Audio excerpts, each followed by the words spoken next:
My friend, we love asking ourselves why to do something, why to wake up at 5 a.m., why to work so hard, why to approach that girl, why to stop smoking, why to learn so much, why to exercise every single day, why to pull up every morning. Why?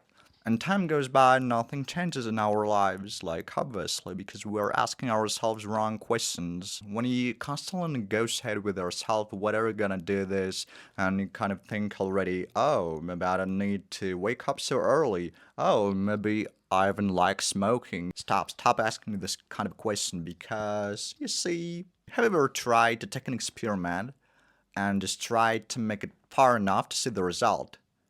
I've never tried. You see, I always wanted to establish something new in my life, to start doing something good, really effective for my life, and I did it for some amount of time. I did it successfully, but then I fell off, I fell back.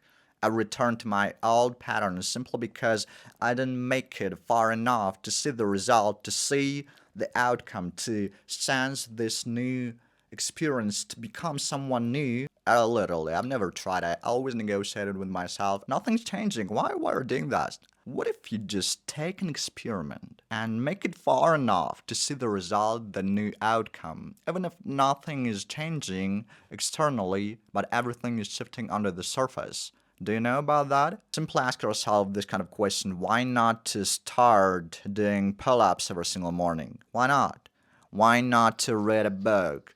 Like 10 pages every single day. Why not? And this is how you gain new experiences. Let's say I start doing setups every single day, just one set, simply one set, and I do, for example, 100 every single day in one set. And I ramp it up, I level up to the point where I do 1000 setups in one set. Sounds crazy, right? Why do you need to do this? But why not? Why not? For some people, it may sound like pointless, but why not gain experience? More experiences, more knowledge, more wisdom. Because dwelling in the same pattern is dangerous, my friends. Stagnation feels soft and comfortable. And this is how you can stay in the same circle with the same habits, with the same patterns for decades. And this is exactly what your weak self wants from you. It wants to keep you long enough in the same circle while you're repeating the same behaviors, assuming that it's normal, that it's okay,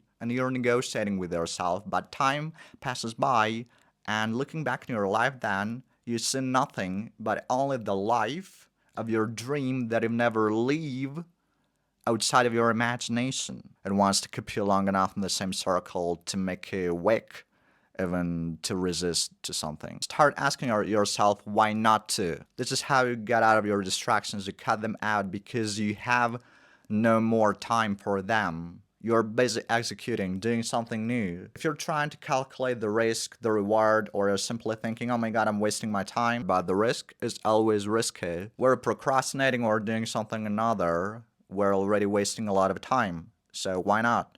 Why not replace it? Because at the end of the day, we'll look back in our lives and simply summarize all the experiences that we had.